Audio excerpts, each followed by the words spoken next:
놀라운 것은 예수님이 십자가에 못 박혀 죽으실 때에 빌라도가 알게 했는지 모르고 했는지 모르지만 그 죄표를 나사렛 예수 유대인의 왕이라 기록을 하면서 히브리어와 로마와 헬라어로 했다고 말해줍니다.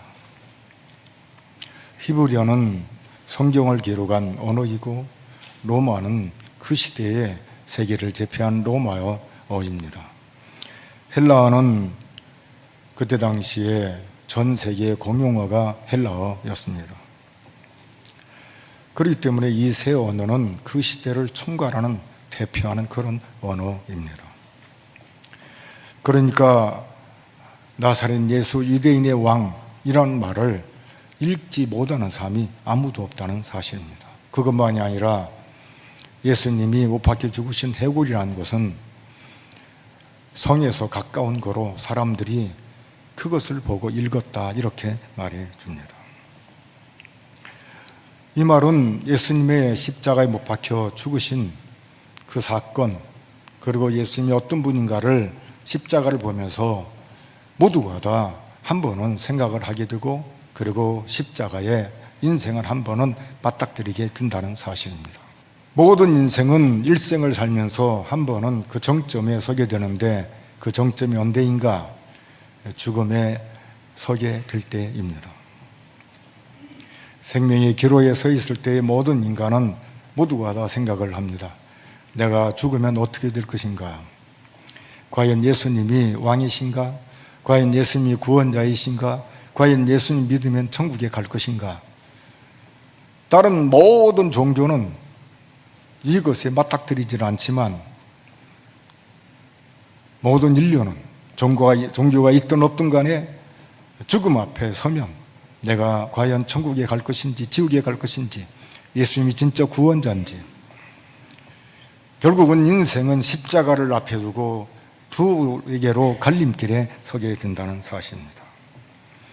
예수님을 믿으면 영생이고 믿지 않으면 영벌인 것을 우리에게 가르쳐 주십니다. 예수님만이 왕이시고 예수님만이 온 세상의 구원자이심을 우리에게 가르쳐 주십니다. 예수님이 십자가에 못 박혀 죽으실 때 한편 강도가 예수님을 향해서 이렇게 요청합니다. 예수여, 당신의 나라에 임하실 때에 나를 기억하소서. 이때 예수님의 대답은 아주 간결하고 확실해요. 누가복음 23장 43절이 말해주는데 우리 한번 같이 한번 읽어보겠습니다. 예수께서 이르시되 내가 진실로 내게 이르노니 오늘 내가 나와 함께 낙원에 있으리라 하시니라. 아멘. 천국의 주인 누구냐면 예수님이라는 사실입니다. 하나님 나라는 누구의 나라냐면 예수님의 나라는 사실입니다. 주님은 우리에게 이렇게 말씀하셔요. 내가 너희를 위하여 거처로 예비하러 간다. 그리고 거처가 예비하면 너희를 데리러 다시 오겠다라고 말씀해 주십니다. 이게 요한복음 14장 1절에서 3절인데 우리 한번 같이 한번 읽어보겠습니다. 너희는 마음에 근심하지 말라. 하나님을 믿으니 또 나를 믿으라. 내 아버지 집에 거할 곳이 많도다. 그렇지 않으면 너희에게 일렀으리라.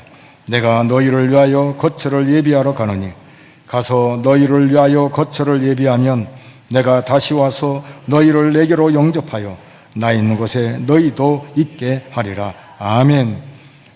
그래요. 주님만이 하나님 나라를 예비할 수 있고, 그리고 그 주님을 통해서만이 하나님 나라에 갈 수가 있습니다. 그런데 그 주님이 지금 십자가 위에서 우리를 위해 죽어가고 있습니다. 인류의 소망은 예수님의 십자가를 바라보는 것이고, 사실 우리가 바라봐야 할 것은 예수님밖에 없음을 가르쳐 주십니다. 놀라운 일은 예수님 십자가에 못 박혀 죽으실 때에 처음에는 다 멀리 있었는데 어느 순간 가만히 보니까 예수님 주변에 십자가 곁에 있는 거예요. 예수님 주변에 두 무리가 있고, 그리고 예수님께서 하신 말씀이 오늘 본문을 보면은 잘 잘 기록되어 있습니다. 첫 번째 무리는 누구냐면 예수님을 십자가에 못 박아 단 군인들입니다. 3절에 보면 군인이 몇 명이 등장한다는 말은 없지만 옷을 나누는데 네 깃에 나눈 거 보면 4명인 것을 알 수가 있는데, 우리 한번 같이 3절을 읽어보겠습니다. 군인들이 예수를 십자가에 잠깐요, 다시 해요.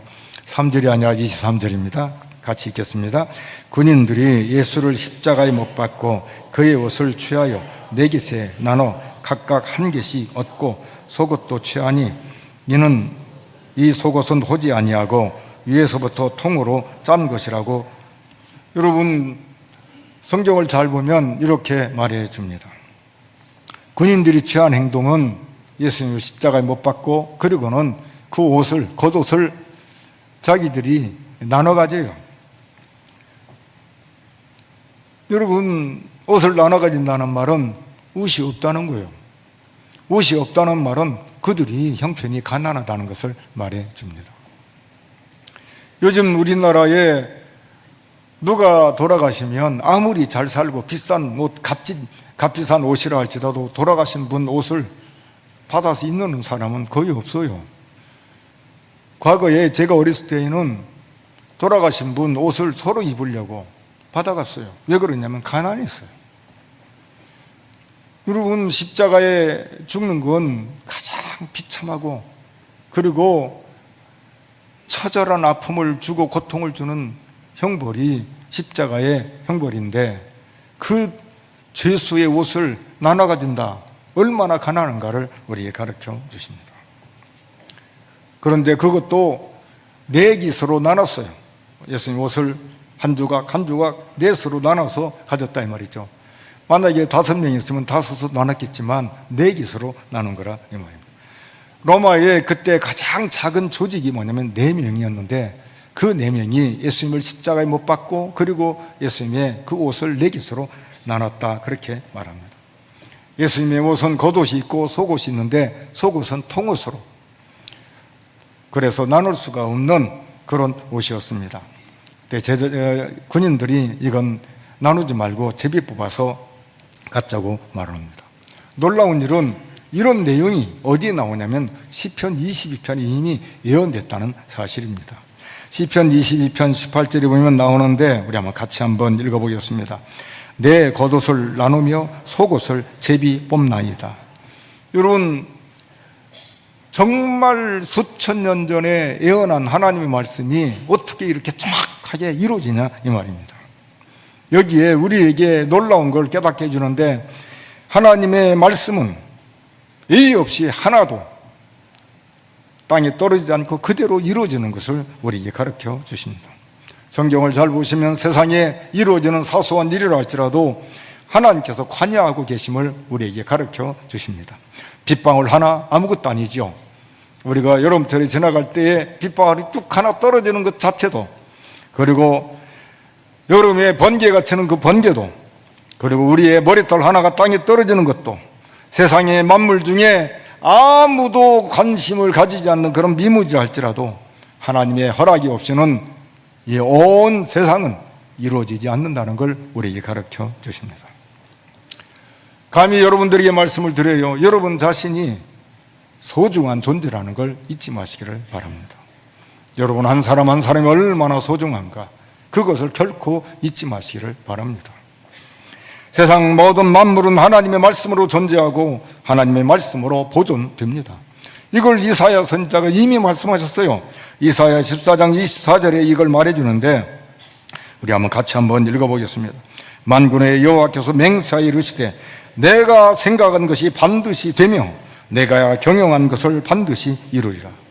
이 말은 큰 일뿐만이 아니라 작은 일, 그야말로 점과 획 아무것도 아닌 거라 할지라도 하나님의 생각과 경영에 의해서 이 모든 만물이 이루어진다는 사실입니다. 오늘 아침 우리가 예배를 드리기 위해서 이 자리에 앉아있는 이것도 사실은 하나님이 우리를 이렇게 인도해 주셨다는 사실입니다.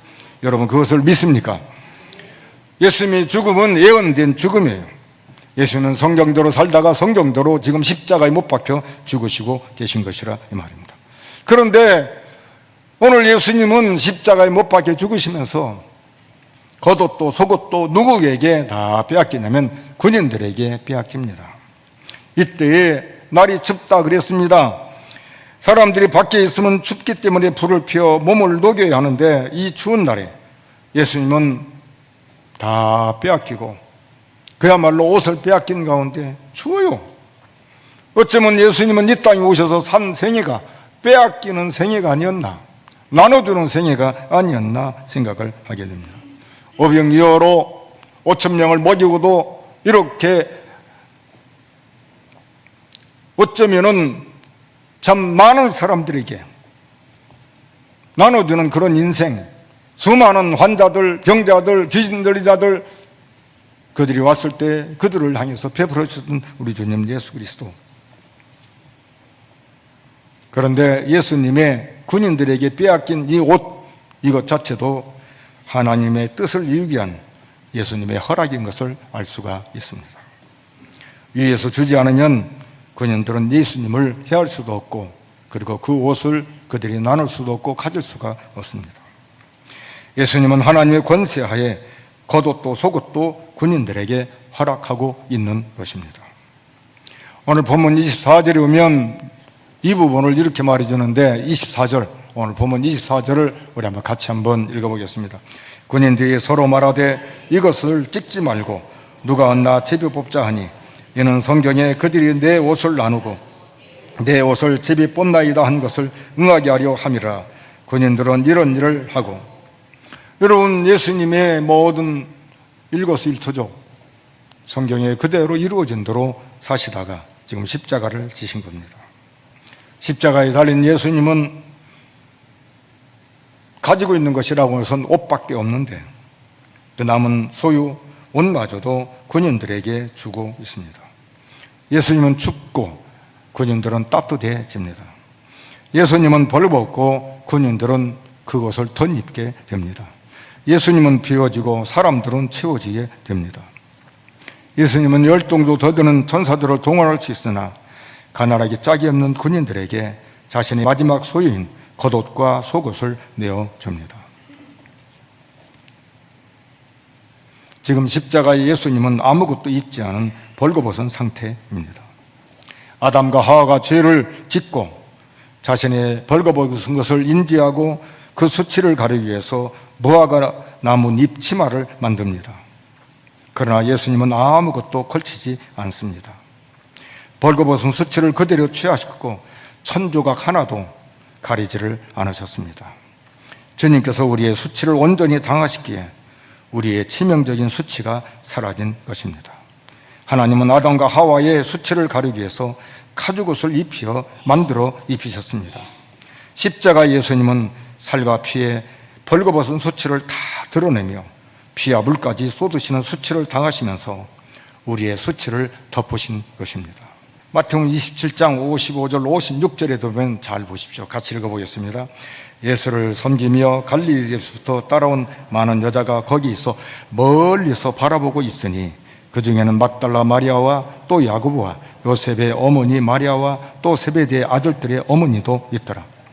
그것만이 아니라 마가복음 15장 40절에 보면 이렇게 말해줘요. 같이 한번 읽어보겠습니다. 멀리서 바라보는 여자들도 있었는데 그 중에 막달라 마리아와 또 작은 야고보와 요새의 어머니 마리아와 또 살로메가 있었으니, 여기 잘 보면 멀리서 있던 이들이에요, 사실은. 그런데 어느 날이 아니라 어느 순간 많은 무리들 중에 이 몇 사람은 차츰해서 가만히 보니까 나도 그렇고 내가 아는 이 사람도 그렇고 이 사람도 그렇고 예수님 십자가의 곁에 이렇게 있는 거라 이 말입니다. 그런데 특별히 마태복음, 마가복음, 누가복음 말고 오늘 요한복음은 딱 네 사람, 이 여인을 딱 꼭 집어서 말을 해요. 5명도 아니고 4명을 말합니다. 왜 그럴 것 같아요? 대비하는 거예요. 4명의 군인과 4명의 여인을 이렇게 구분하고 있는 거라 이 말이에요. 4명의 군인은 옷을 취하는데 온 심혈을 기울이고 관심을 갖고 제비를 뽑고 그러는데, 지금은 어느 때냐면 온 인류의 일생일대에 가장 중요한 때, 인류를 구원하시는 주님이 십자가에 못 박혀 죽으시는데 그것과는 무관하고 그 돈 몇 푼 얻는 이 옷 한 깃, 그리고 통옷을 얻는데 제비 뽑아서 저걸 내 것으로 만드는 이런 군인과 오늘 이 내 여인과는 전혀 상반된 모습을 가지고 있는 걸 우리 가르쳐 주십니다. 미리 말씀을 드립니다만 인생을 사는데도 똑같아요. 똑같은 인생을 사는데 어떤 인생은 계속적으로 이 길을 가는데 어떤 인생은 계속적으로 이 길을 걸어가는 걸 보게 됩니다. 물론 지금은 다 다양하다고 말하지만 정확하게 말하면 십자가를 중심에서 하나는 이 길, 하나는 이 길로 걸어가는 거라 이 말입니다. 디모데전서 5장 8절에 보면 자기 가족을 돌보지 않으면 믿음을 배반한 자요 불신자보다 더 악한 자라 이렇게 말해줍니다. 디모데전서 5장 8절을 우리 한번 같이 한번 읽어보겠습니다. 누구든지 자기 친족, 특히 자기 가족을 돌보지 아니하면 믿음을 배반한 자요 불신자보다 더한 자니라. 그런데 예수님께서 이제부터 생각할 것이 있어요. 그게 뭐냐면 예수님께서 예수님의 어머니 마리아를 누구에게 부탁하냐면 사도 요한에게 부탁한다는 사실입니다. 여러분에게 물어볼 테니까 대답하지 말고 생각하세요. 왜 대답하지 말고 생각을 하고 있냐면 대답할 사람이 하나도 없어요. 제가 그걸 다 알아요. 그러니까 대답하지 말고 생각하세요. 여러분, 예수님이 예수님의 어머니 마리아를 부탁할 사람이 있었을까요? 없었을까요? 대답 있어요. 누가 있냐면 예수님의 형제간 야고보도 있고 이모도 있고 얼마든지 자기 동생들이 있습니다. 육신의 동생 야고보 그리고 다른 형제들이 많아요. 그의 누이도 있습니다. 그런데도 불구하고 사도 요한에게 부탁한 예수님, 이걸 보면 무엇인가 특별한 의미가 있다고 생각하지 않나요? 여기는 어디에서부터 반전이 되냐면 오늘 본문을 잘 보시면 26절, 27절에 보면 여러분들이 보면 잘 보시면 어머니, 어머니, 어머니라는 말이 3번 나와요. 예수께서 자기의 어머니와 그 다음에 자기 어머니에게 말씀하실 때 그리고 제자에게 보라 내 어머니라 어머니, 어머니, 어머니라는 말이 3번이나 반복이 됩니다. 그런데 놀라운 일은 예수님이 어머니 마리아를 향해서 부를 때에는 어머니라고 부르지를 않아요. 이렇게 부릅니다. 여자여. 여기서부터 우리가 생각을 하기 시작을 해야 됩니다. 오늘 예수님이 어머니를 부를 때 여자여라고 부르는 걸 발견하면서 무엇이 연상이 되냐면 예수님께서 공생애를 시작하면서 첫 번째 표적을 이룬 것이 어디냐면 갈릴리 가나 혼인잔치에서 포도주가 떨어졌을 때에 예수님의 어머니 마리아가 포도주가 떨어졌다고 말할 때 예수님께서 마리아에게 이렇게 말합니다. 여자여, 나와 무슨 상관이 있나이까? 내 때가 아직 이르지 아니하였나이다. 여기 여자여라는 말은 무시하는 말이 아니라 존칭하는 그야말로 이렇게 품격 있는 사람들의 말이에요.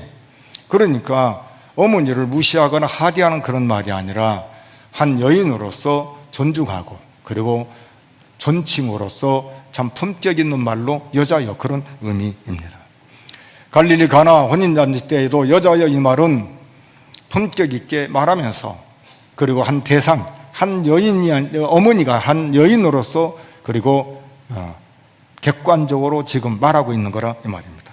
여기 아주 중요한 것은 내 때라는 거예요. 내 때라는 말은 아직 이루지 않았다는 것은 내가 공생애를 시작하면서 나는 이제는 어머니가 아니라 하나님 아버지의 그 일을 이루기 위해서 구속의 이 길을 걸어가야 됩니다. 그런데 그때가 아직 이루지 않았으니까 여자여, 당신이 나한테 그 일에 개입해서 이래라 저래라 해서는 안 됩니다. 이걸 선을 긋고 있는 거라 이 말입니다. 그런데 지금 다시 돌아와서 여자여라고 말할 때에는 어머니를 무시하는 그런 말이 아니라 지금 구속의 사건, 우리를 구원하기 위한 주님, 하나님의 뜻을 이루기 위한 이 구원에 인간을 구원하기 위한 이런 목적과 목표가 이제 마지막 이 종점에 다다르게 됐는데 그 종점에서 예수님께서 어머니를 향해서 정확하게 말하는 거예요. 이제는 내가 메시아여 구원자로서 이제 예수님이 어머니에게 말한 거라 이 말입니다. 다시 말해서 예수님께서 어머니를 여자라고 부른 것은 어머니의 육친 관계가 아니라 메시아, 그리고 죄인을 위하여 죽임을 당하는 구주로서 예수님께서 어머니를 대하고 있는 거라 이 말입니다. 여러분, 결코 예수님은 어머니를 무시하거나 아니면 함부로하거나 그런 적이 없어요. 계속적으로 어머니, 어머니, 어머니라고 말하지만, 그러나 예수님은 지금 뭘 말씀하고 있냐면 하나님의 뜻을 이루는 구원자요 메시아임을 말씀하고 있는 거라 이 말입니다. 이걸 조금 더 생각을 하면 예수님께서 공생애 동안에 많은 사람들이 예수님에게 몰려와요. 전국 복음을 가르치고 전파하고, 그리고 각종 병과 그리고 귀신 들린 자를 다 고치십니다. 그럴 때에 바리새인들이 예수님을 뭐라고 하냐면 바알세부를 힘입어서, 쉽게 말해서 귀신의 왕을 힘입어서 귀신을 쫓아낸다. 그러니까 쉽게 말해서 귀신 들렸다 그 말이에요. 그렇게 오해도 받고 별의별 말을 다 들을 때에 누가 듣냐면 예수님의 어머니 마리아도 듣고 그 형제간들이 들어요. 그래가지고는 어떻게 해요? 아이고 큰일 났다, 우리 형님 우리 아들 데려와야겠다 하고는 어디까지 가냐면 예수님이 복음을 전하는 그곳까지 달려와요. 사람들이 많이 몰려있는데 예수님께서 가르치고 있는데 저 바깥에서 예수님 어머니가 이렇게 삐끗하고 동생도 삐끗하고 쳐다보고 있는 거라 이 말입니다. 남자를 알지 못하고 아이를 가졌을 때부터 마리아는 이미 고통이에요. 사람들의 손가락질을 받을 수밖에 없고, 아이를 가져서 이제 곧 낳게 되는데 따뜻한 난방에 들어가서 낳은 것도 아니고 그야말로 여관집, 마국간, 그리고 말구유에서 아이를 낳을 수밖에 없는 그런, 어쩌면은 가장 처절한 여인의 그 비참한 것을 경험한 게 누구냐면 마리아예요. 그런데 그렇게 낳고 이 아이를 파리에 대해서 할례를 받으러 갑니다. 결례일이 돼서 갔는데 하나님의 종 시므이가 딱 만나가지고 뭐라고 말하는가? 시므온이 만나서 뭐라고 말하는가? 이 아이는 장차 이스라엘에게 복을 주기도 하지만 그야말로 고통으로 죽을 건데 칼로 너를 찌를 것 같다, 찌르는 것 같다, 그렇게 말을 해요. 그게 누가복음 2장 34절, 35절인데 우리 같이 한번 읽어보겠습니다. 시므온이 그들에게 축복하고 그의 어머니 마리아에게 말하여 이르되, 보라, 이는 이스라엘 중 많은 사람을 패하거나 흥하게 하며 비방을 맞는 표적이 되기 위하여 세움을 받았고, 또 칼이 내 마음을 찌르듯 하리니 이는 여러 사람의 마음의 생각을 드러내려 함이니라 하더라. 장차 예수님이 어떤 죽음을 죽일 것인가를 미리 예언하는, 그리고 마리아의 이 마음이 칼로 찌르는 것처럼 아플 것이라고 말을 해요. 일생을 예수님 그렇게 살았고 지금도 예수님은 그 고난의 현장에 있는 거라 이 말입니다. 일생을 어쩌면은 예수님 어머니 마리아는 노심초사해서 살아요. 병자들을 고치고 많은 사람들에게 말씀을 가르치고 사람들이 따르고 그럴 때에는 좋지만 유대인들이 공격하고 종교인들이 공격하고 특별히 장로들, 대제사장들, 서기관, 바리새인들이 예수님을 향해서 비방할 때에 그 어머니 마리아의 마음이, 오장이 다 찢어지고 아픈 그런 이걸 누구에게 말할 수가 없잖아요. 예수님의 동생들에 말할 수 없어요. 왜냐하면 그들은 예수님을 아직 믿지 않는 동생들이에요. 믿음이 없다 이 말이죠. 그러니까 이걸 말할 수가 없잖아요. 우리도 마찬가지죠. 간 가정에서 나 혼자 예수를 믿고 믿음 생활하는데 내 어려운 얘기를 안 믿는 사람 형제간들한테 얘기하면 그러니까 왜 예수 믿냐고 그렇게 말하지, 그걸 이해하는 사람이 아무도 없다 이 말이죠. 이걸 가슴에 안고 일생을 산 사람이 누구냐면 마리아예요. 그런데 그의 노년에 이런 신령한 가족을 만나서 대화를 할 수 있는 이것을 누가 열어주냐면 지금 예수님께서 사도 요한에게 내 어머니라고 말하면서 이렇게 지금 어머니를 위로해주고 따뜻하게 해주는 배려를 우리가 알 수 있게 됩니다. 그 사람이 예수님 곁에 있고 십자가 곁에 있고 그리고 그 주님을 따르는 사람들입니다. 우리 모두 십자가 곁에 있는 교회요, 십자가 곁에 있는 예수 믿는 신자로 사는 저와 여러분들이 되기를 바랍니다.